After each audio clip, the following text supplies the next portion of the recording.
Status quo is a Latin phrase meaning the existing state of affairs, particularly with regards to social or political issues. In the sociological sense, it generally applies to maintain or change existing social structure and values. It is the nominal form of the prepositional Latin phrase in statu quo, literally, in the state in which itself is a shortening of the original phrase in statu quo res erant ante bellum, meaning, in the state in which things were before the war. To maintain the status quo is to keep the things the way they presently are. The related phrase status quo ante, literally, the state in which before, means the state of affairs that existed previously. Political usage. The original phrase from 14th century diplomatic Latin was in statu quo res erant ante bellum, meaning, in the state in which things were before the war. This gave rise to the shorter form status quo ante bellum, the state in which before war, as well as other variations such as status quo itself. The social movement is an example of the status quo being challenged.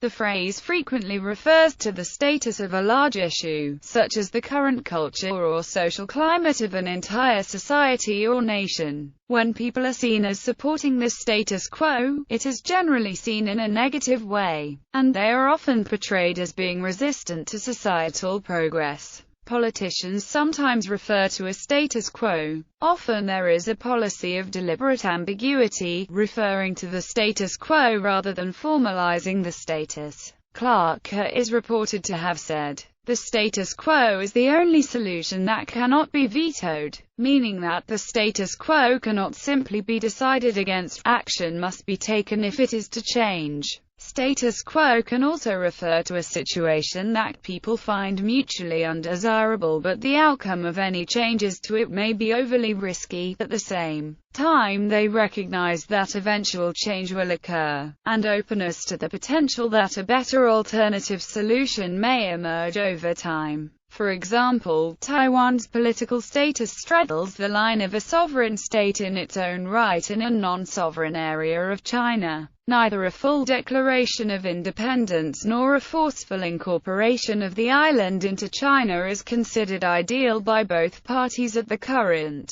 stage. Thus, pro-status quo, in this case, generally means wait and see. Karl Marx viewed organized religion as a means for the bourgeoisie to keep the proletariat content with an unequal status quo, and education is seen by others as a means of maintaining the status quo of society.